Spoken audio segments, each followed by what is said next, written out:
Hi, via this video, we would like to send a message to the only fully fledged Shariah compliant licensed commercial bank which is operating in Sri Lanka.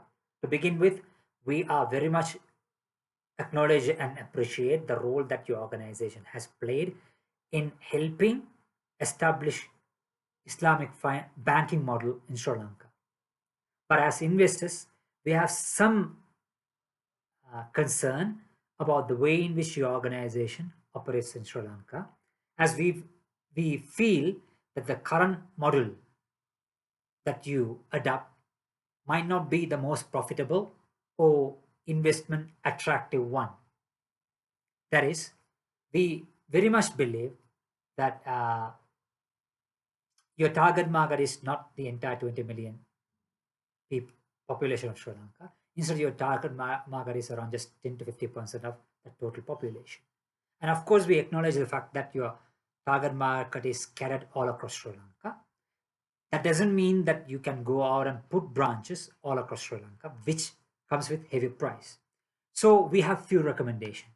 That is, we urge you to focus more on digitalizing your operations instead of putting up branches after branches. Yes, you may have to put up branches to give an introduction to introduction about what Islamic finance is about and XYZ. But at the same time, we re-emphasize putting up branches won't help your cause as an entity, as a listed entity, because it burns your profit. So we want you to focus more on digitalization and giving less emphasis on putting up physical branches. Number two, we warn you, if you feel that you still have to have an expanded banking network within Sri Lanka, we recommend to reach out to those commercial and development banks which aren't having any IEBUs, to form some kind of a synergy or a joint venture, to use joint venture so that you can use their existing uh, network to tap in to rural areas of Sri Lanka instead of putting up branches.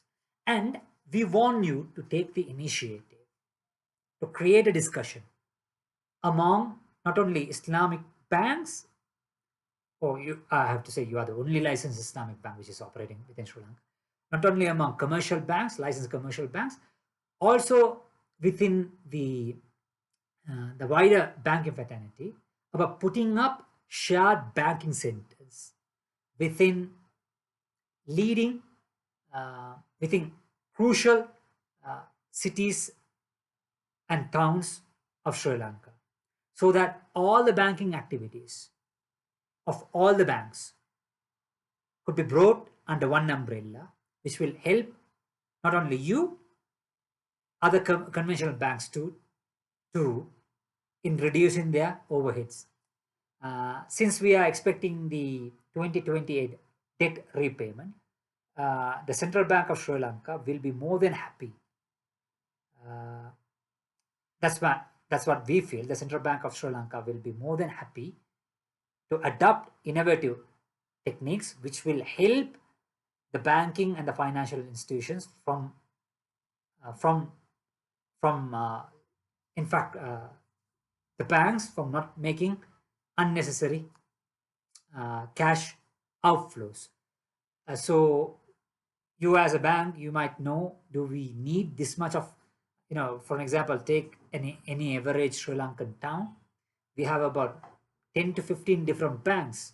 Do we need those number of branches in any given place of Sri Lanka? So you, as the only Sharia compliant bank, could take this discussion forward with Central Bank of Sri Lanka and other fellow banks to figure out a way which will not only help you as well as the other conventional banks as well. So we once again we would like to emphasize and say that we appreciate your contribution to the industry, but to make your shares more attractive to the investors, we have to be way more profitable and we feel that the existing strategy might not be the best strategy that will work in a country like Sri Lanka. So hope that you will take this message in the best of spirit. In as investors as well as customers of your bank, we are more than happy to help you in whatever the ways and means possible. Thank you.